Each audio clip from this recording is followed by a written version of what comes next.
What's going on, people? Welcome back to the United Stand. My name is Mordzs. I'm back again for another 2 p.m. show. And look, there's quite a few things that's gone on today, which I'm going to bring some news for you. Look, there's a few things that's going on. So the first of all, Garnacho not being allowed back in training. That's different news than what came out a couple of days ago with reports of him being allowed back in training around his teammates. But we've got an update with that. Secondly, Elanga and Alvaro Fernandez sell on fees. A little bit of cash. Manchester United are making some money off players, but it's not exactly what you think. So we're going to get into that as well. Also, Onana transfer fee. Now, I don't know if you know, Monaco have been, intrigued about Onana. So there has been a set price tag that United have said, you know what, if you want to pay this, you can have Onana. But we're going to get into that later on in the show. Also, Vlahovic.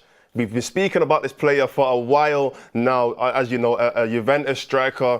There's been another update in terms of his deal, potentially a swap deal with Jadon Sancho. So we're going to get into that. And I know a lot of you guys love this news, but there's a new youngster, a new under-16 player that could be joining Manchester United, someone who's been highly sought after across the Premier League, across the world. A lot of clubs have been looking at him, so we're going to touch a little bit on that. And finally, Rashford's wages. There's been conversations around, obviously, his Barcelona move, which has been updated this morning, saying that Barcelona are very, very interested in him now. But it's not going to be exactly on the terms that he wants. He's going to have to lower his wages, and we're going to touch a little bit on that. But listen, guys, let me know in the chat how you guys are feeling today, this afternoon in Manchester. It is very, very warm. I don't know if you know that. It feels like I'm in, I don't know, Ibiza or Dubai. Like, it's so hot right now. But look, Manchester United news is coming in thick and fast. So the first one we're going to talk about is Garnacho. Now, some of the news that came out recently was that him and Rashford as well were both allowed back in training with their teammates to come and do some preseason training. Obviously, they're not going to be on the preseason tour in America, which is on the 19th. That's when it starts. But they have been allowed back in training to do some work on the pitches and whatnot with the physios and everything. But now there's been new news that's come out that Garnacho has not been allowed. Now, I think that's interesting because there's two sides for this. For me, I'm all for the manager taking control. I want the manager of Manchester United to be as close as Alex Ferguson as he can be. No one's going to ever be Sir Alex Ferguson, nobody. But I want to have a manager who has the same amount of authority, or at least close to the same amount of authority that Sir Alex Ferguson had. And we all know if Alex Ferguson was the manager of Manchester United, none of these guys would be allowed back in training. Not one of these guys. He would take control over the whole situation and say, look, the situation that we're in and how you've conducted yourself and in terms of online and all these kind of things that's been going on with Garnacho, these post-match interviews, you are never going to be allowed back into this club, and because of that you can't train with us. And that's how it would have been dealt with 15 years ago. But right now we're in a period where, yes, we have a new manager. He might not have, well, he obviously doesn't have as much authority and as loud of a voice at the club, but I want to see Amorim take charge. Speak to the players, speak to the club, say to them what you want. And look, Ben Jacobs did an amazing show yesterday with Mark, and he dropped a load of gems where he spoke on Amorim's decision-making in the past when he was at Sporting with certain players and how he conducted himself and the authority that he took with that club. In fact, we're going to play a clip from that show, and it kind of shows exactly the stance that Amorim has when it comes to players who he doesn't want at the club and how he kind of conducts and kind of takes charge and leadership over those players. So let's play that clip. Just before we get into Garnacho, it's worth setting a bit of context about Ruben Amorim versus potentially players that are going to dig in their heels. And I think it's worth noting a story that I broke a few years ago now. Islam Slimani, who used to be at Leicester, was a sporting legend. He returned to the club under Ruben Amorim. Amorim didn't want him, wasn't impressed by his attitude, thought he'd come back to kind of just chance it, milk a bit of the glory, play on his own terms and so on.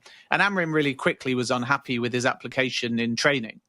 So he demoted Slimani to the reserve team, and it caused a lot of outrage in the dressing room, originally in the fan base as well, because Slimani was a sporting legend. He then went to the sporting president and said, it's me or him. And the sporting president said, of course, we're going to back you. And Slimani never played for the football club again. So don't underestimate Ruben Amorim versus a player or players, because he's been given the same sort of mandate from Omar Barada, Jim Ratcliffe and so on, and Jason Wilcox, to go and put his foot down. And if Ruben Amorim says to a player, your future at Manchester United is over, then their future at Manchester United is over, as long as he's the manager. I don't think we're going to see players somehow force their way back into the reckoning or outstay their welcome, because there is that empowerment. And that's the sort of irony, that the veto that Ten Hag had in the market has been taken away, but the veto in football decisions has been firmly put on Amorim's shoulders. And if you look at that Slimani situation, you understand that Amorim is not going to be overpowered by anybody turning up to training or doing things via the media. No, I see a few people in the chat. Don't worry, I'm not going anywhere. I'm still here. I'm still doing the show. But I just wanted to play that clip to let you guys know and give you a better understanding as to how Amorim kind of conducts himself and how he manages his players and players that he doesn't want. At the end of the day, we have to support this manager because he is the manager of Manchester United. We don't have any other manager. He is the guy. So if we want things to work, we're going to have to do it his way. And if he doesn't want Garnacho in training around the other players or over the rest of the squad, at Carrington, then that's what it's going to have to be. Now, yes, Garnacho very much most likely will not be a Manchester United player by the start of the season. Maybe in a few weeks, maybe next month, he's going to get sold to whoever wants to buy him. But as of right now, he's still playing for Manchester United. And for Amorim, he has to make that call. He has to make the decision as to what he wants to do with the player. So if Amorim says, stay away, Garnacho, you're going to have to stay away. But let me know in the chat. Let me know what you guys think about that. Do you agree with Amorim's decision? Do you think it's a bit harsh? Do you think it's a bit unfair that maybe he should be able to come and train and get fit, stay fit with the rest of the teammates? Or do you agree? Do you feel like, you know what, I'm all for Amorim. I want to know I want to agree with everything that Amorim's doing, and I feel like he should stay away. Let me know in the chat. But moving on. There's been some more news about some of our players that we've sold on. Elanga and Alvaro Fernandez. Now, if you don't know anything about these two players, Elanga obviously got sold to Nottingham Forest last season. He had a great season, an amazing season. And because of that great season, he was able to get another move, a big move to Newcastle for around 55 million. Now, before I even get into the news, one thing I want to say about this is I feel like the Elanga move has caused so much change in the way how other Premier League clubs have decided to do their transfers. And the reason why I say that is because that move happened at a particular time, pretty early, let's be honest, a lot of clubs have used that as a benchmark. A lot of clubs have looked at their signings and their transfers and said, you know what, if Elanga's going for 55, then that means Bruno has to go for at least 65, or that means Noni has to go for at least 50, or that means this Gittins has to go for this much. And I feel like because of that Elanga move, I'm always hearing a lot of people reference it because of how much he went for. And in my opinion, I think 50 to 55 million is okay for Elanga. I think that's a decent price tag, considering, like I said, he had a great season, a very good season, great age as well. He's under 25. He's played for a big club. He's played for United, so it's not like he's never played at that level before. Yes, he wasn't amazing when he played for United, but he's been around and in that environment of playing for a big club. So for a team like Newcastle, I think they've done an amazing signing getting Elanga. Now, the news here with Elanga is that he obviously got sold for, like I said, 55 million, and that extra profit that they made, we get a sell-on clause. We've got a sell-on clause, so we make some money off that. So I think we got a 20%, no, I think we do have a 20% profit sell-on clause, which means we make £6 million off that sale. Manchester United makes £6 million off that sale. And it's not just Elanga. Also for Alvaro Fernandez, who, again, if you don't know about him, he obviously went to Benfica, and Benfica just sold him to Real Madrid. A huge, huge move for him. I think he's going to be amazing there as well. That's another player that we probably, let me not say we shouldn't have let go of him because it was probably the right move for the player, but he would have done amazing for United in that left wing back position. But he has also been sold for profit, £7.6 million profit at 15%. So United will also receive, like I said, another £7.6 million on top of the £6 million that we're going to receive for Elanga, which obviously comes up to around £13.6 million that we're going to receive. Now, that sounds amazing, for a club that is always, apparently we're broke. We need as much money as we can get. That sounds great, but the reality is a lot of transfers in today's football, and it's been going on for a while now, but a lot of transfers are done in installments. So when United say we're going to be buying Cunha for 62 million, that doesn't mean we cash a check for 62 million out to Wolves and say this is how much we're going to pay you. We do it in installments. It could be 20 million a year, it could be 50 million a year, it could be 10 million a year. However the club wants to do it, they usually cut it up into different prices. So the reason why I'm saying that is we most likely will not receive the £13.6 million straight up, because we probably sold Elanga, or Nottingham Forest most likely sold Elanga in probably 3 or 4 installments, which means that money's going to have to come back to us in those installments. So we might only receive 2 million or 3 million or however much it is right now, and it will keep on getting paid year after year. So yes, it is a positive. It is great that we are receiving some money from players that we have sold on. However, it's not as simple as it sounds. We still going to have to recoup a lot more money from other places because we're only going to receive it in very small amounts. But it is still a positive though, because I'm very happy for those 2 players. I like seeing young players from United go on and succeed and have amazing careers. For example, Elanga and Alvaro Fernandez, both of them are going to be playing Champions League football next year, and I'd love to see them both light up. I think it would be amazing for both of their careers, and yeah, I'm just happy to see them do well. So that is the news on Elanga and Alvaro Fernandez. Again, let me know in the chat, what do you guys think about that? Are you happy that those 2 players have made big moves? Do you think in the future they could possibly return back to United? Like I said, they'll be great players for us, amazing players for us. Is that something that you want to see? Let me know in the chat. Now, a lot of people have spoken about this next bit of news that I'm going to bring in, but it's about Vlahovic.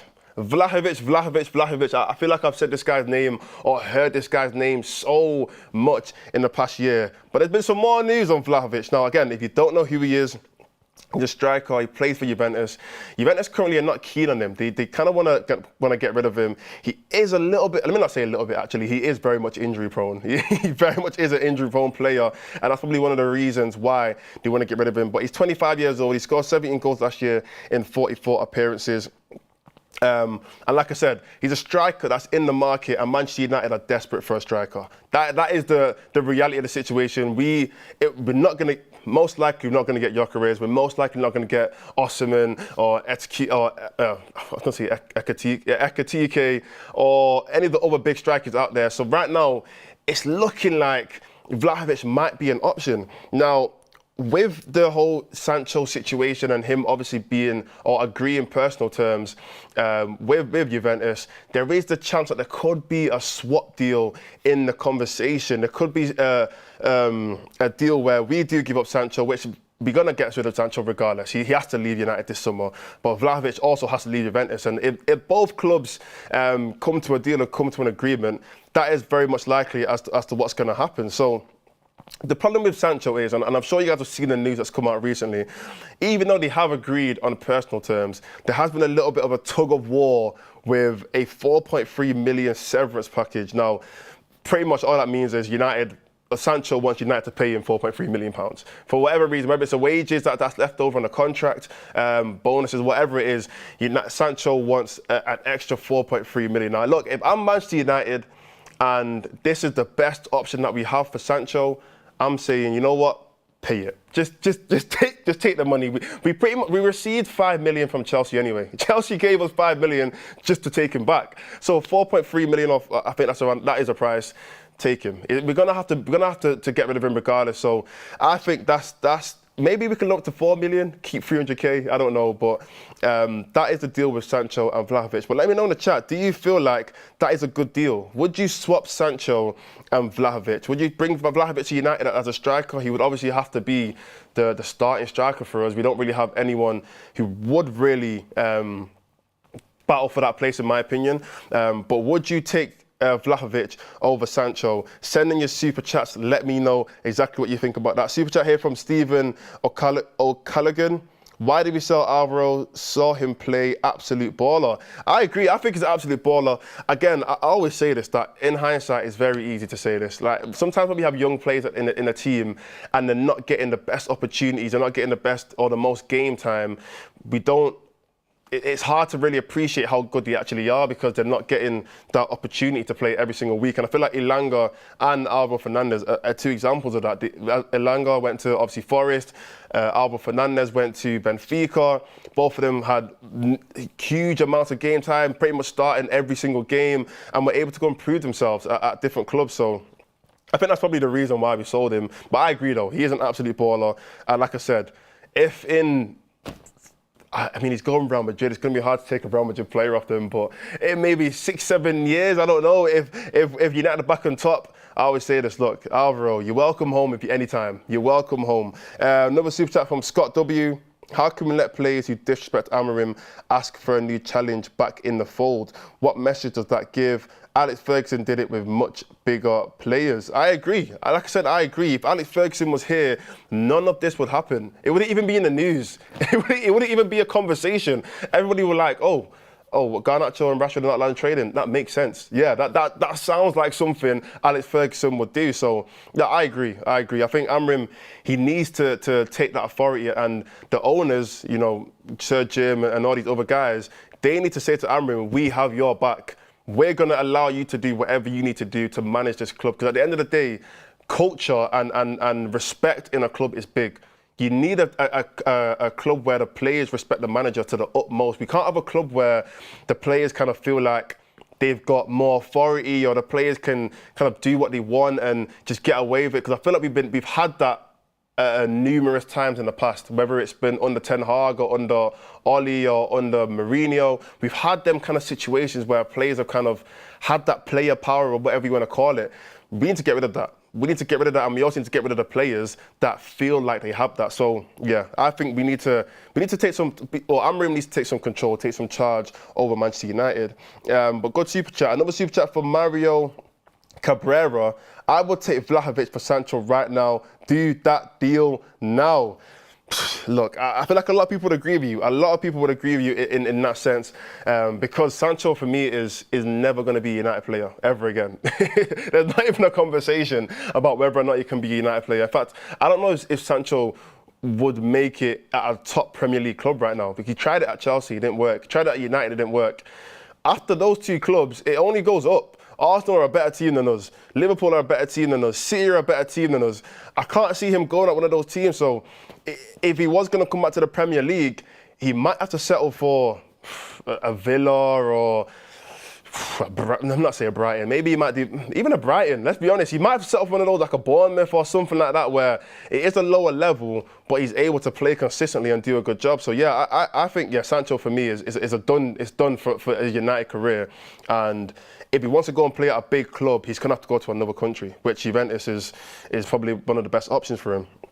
Another super chat from Glenn C. Surely the sell-on fees are more important for helping PSR rather than counting on the fees to make signings. Yes, actually, let me not even say yes, because I'm not fully clued up on exactly how PSR works for sell-on fees, but that does sound like it makes sense, you know what I mean? They are players who came from our academy, so any money that we do make from those players, it should go to PSR. It should help us in that aspect. So yeah, I agree. I understand what you're trying to say. It does make sense. But anyway, moving on, there's some more news. Andre Onana. Now, I mean, where do we even start with this player? I mean, the reality is, in my opinion, before I even get into the news, he is going to be Manchester United starting goalkeeper next year. I think that's what he's feeling like. That's what the energy's feeling like. There doesn't seem to be much links to other goalkeepers, but serious candidate goalkeepers anyway. But the news has come out with Onana that Man United are open to allowing Onana to leave for as little as £30 million. £30 million. Can we get a poll actually? Let's get a poll straight away. Would you release Onana, let him go for £30 million? I mean, straight away, my answer to that would be yes if we have a certified goalkeeper ready to bring in. If we've got a number one goalkeeper who is proven, experienced, we know what he's capable of, doesn't make mistakes. If we've got another goalkeeper that's capable of doing that, then yes, I'm open to it. £30 million, we're going to take a loss, but we've been taking losses with so many players recently. We're going to have to just do it again. I would take it. £30 million, I'm okay with that. But let me know in the chat, would you take that? Because we bought Onana for £47 million. £47 million, pretty much £50, and we could possibly give him up for 30 million. That's a £17 million loss. That's a lot of money. I can't even fathom how much that is realistically, but that's a £17 million loss. So would you take that loss to let Onana go to Monaco? I think it's Monaco that's been intrigued about the player. So it would be Monaco that he would go to, but £30 million, would you let Onana go for that amount of money? I'm saying yes, but let me know in the chat right now, is that something that you would do? There's been a lot of people saying no, yes, yes, yes. A lot of yeses. I mean, like I said, I agree. I would say yes. I think there's a super chat in here as well about it. But someone said, get him for 3 million. No, 3 million. Let's be a little bit respectful. 50 million, 13 million.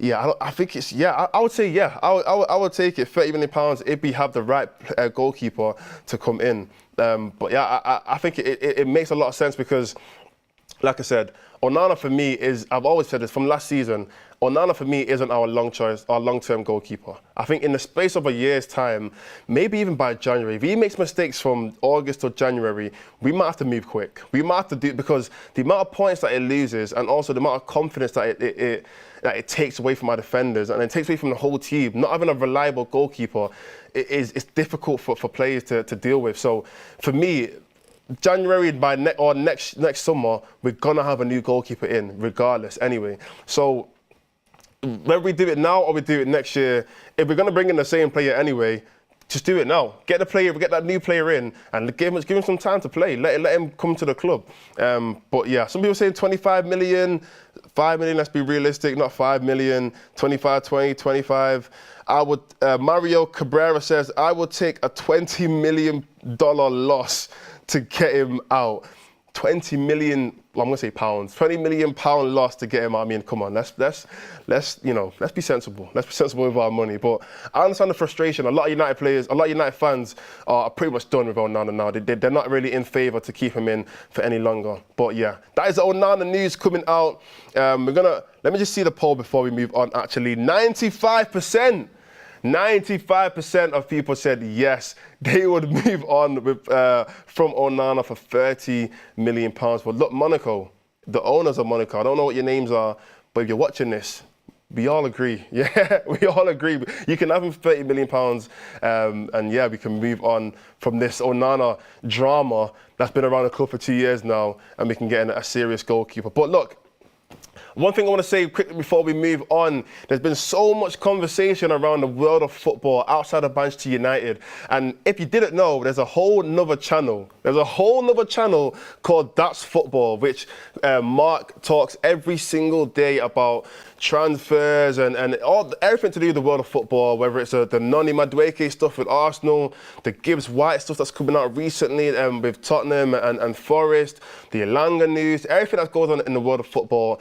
Mark talks about it every single day on That's Football. So go over there and check it out. In fact, next season, you might even see me or Beth or other people come on that channel as well. There's so much plans that's going to be happening for that channel. So make sure you check out That's Football because there's so much going on in the world of football right now when it comes to transfers outside of Man United. I mean, we might be the most quiet team in the Premier League when it comes to transfers. So if you want to know a little bit more, you want to hear our opinions or hear Mark's opinion, go over and check out That's Football. There'll probably be a link in the description actually for that channel as well. But moving on, we've got some news about another youngster. I know you guys love the youngster talks, and we've got such an amazing academy, I'll be honest. Like, the under-18 team is amazing. They've been absolutely balling out the last 2 years. But there's another player that is coming to the radar for Manchester United and quite a few other teams. Now, his name is...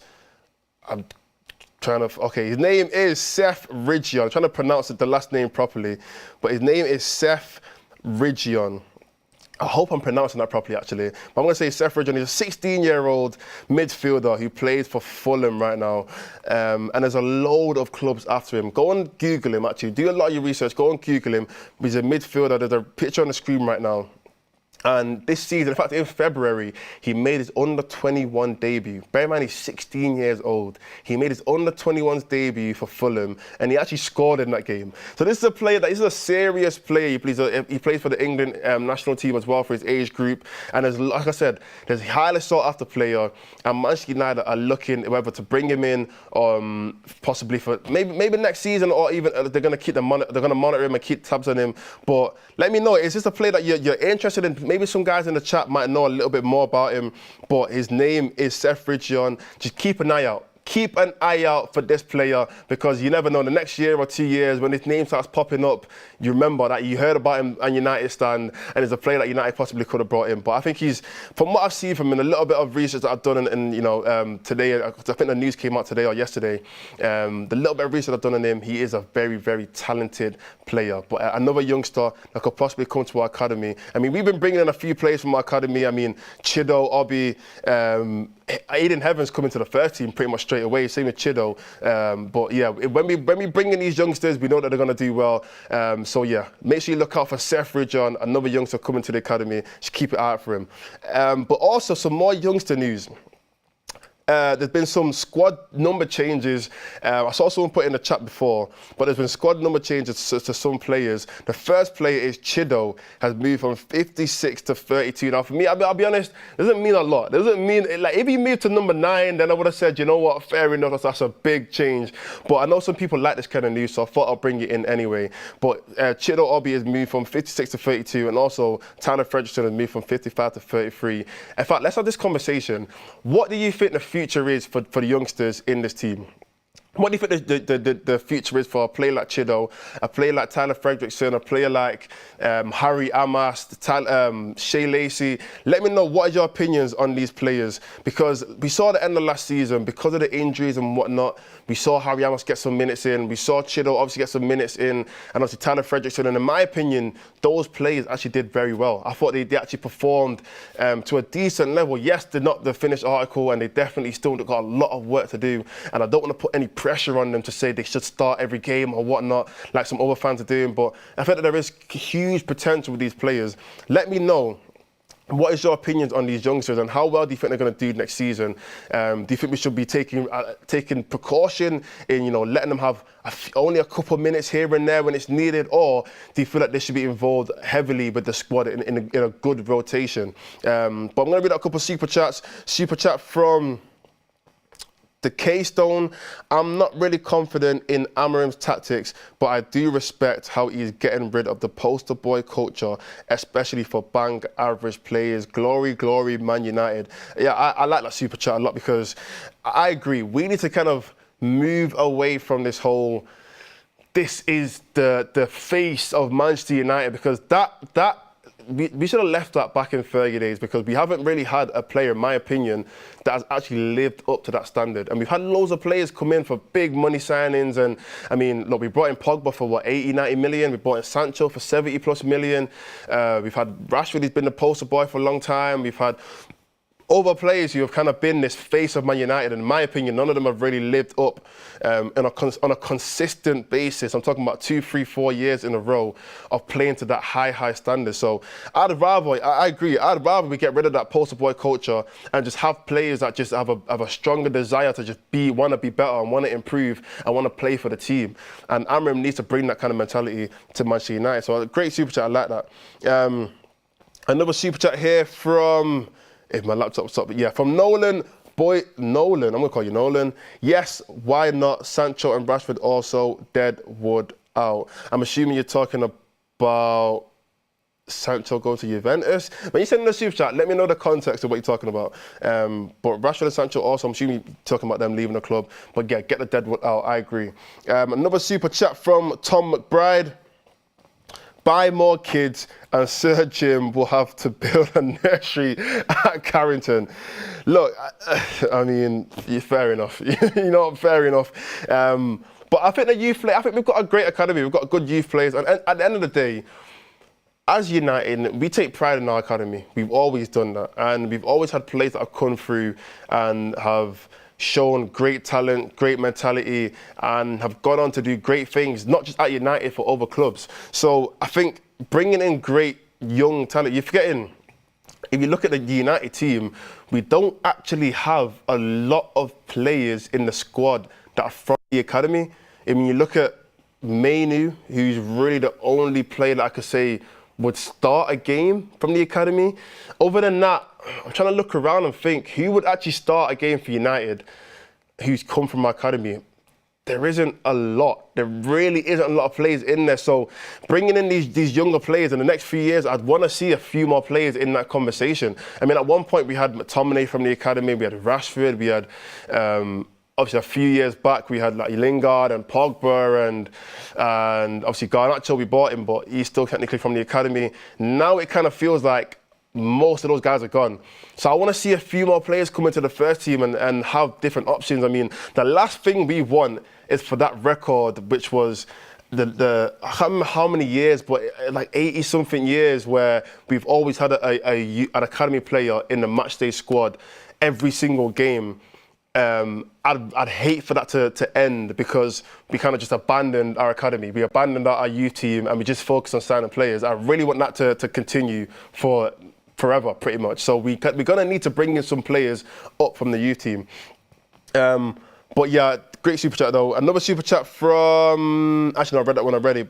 Oh yeah, there it is. From Tom McBride. It's always he's gonna be a great player. How about signing a current great player like, I don't know, Mbumo? Look, we should be signing Mbumo tomorrow. Like that deal should be done, like, it should be done today. Realistically, that Mbumo deal should be done today. And I think the whole fan base is pretty much a little bit frustrated that it's not happening because we're seeing other clubs like Newcastle, Liverpool, Arsenal, Spurs making all these signings and we're thinking, how have we still only got one player? Like, when I look at the United socials, I think to myself, all we can do is promote Cunha because we have nobody else to promote. We have nobody else to show on our socials other than Cunha because there's no other signings being made. So, yeah, I think, yeah, let's just get in a good player.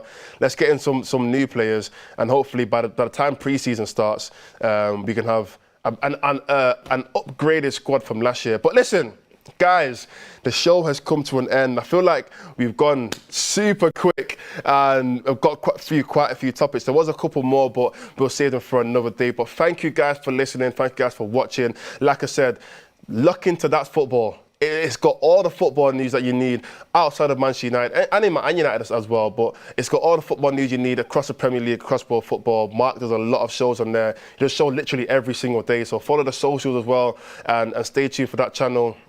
The Club World Cup final, he's been doing watch-alongs for quite a few of the games. The final is on Sunday, and it's, what is it, PSG versus Chelsea? PSG versus Chelsea on Sunday. Mark will be doing a watch-along. So I know you guys have been waiting for Mark's watch-alongs and you haven't been able to watch them because obviously United are not playing. But if you want to go see a Mark watch-along, the Club World Cup final, PSG versus Chelsea on Sunday. Mark will be doing a watch along for that. So go and subscribe to That's Football. And also, there is an 8 p.m. show today as well. So make sure, whatever you do, whether you're at the gym, whether you're at home or whatever, just chilling with the family, put on that 8 p.m. show, eat your dinner whilst you're watching it. Mark will be doing it later on and stay tuned. So yeah, thank you guys for watching and I'm going to see you on the next show.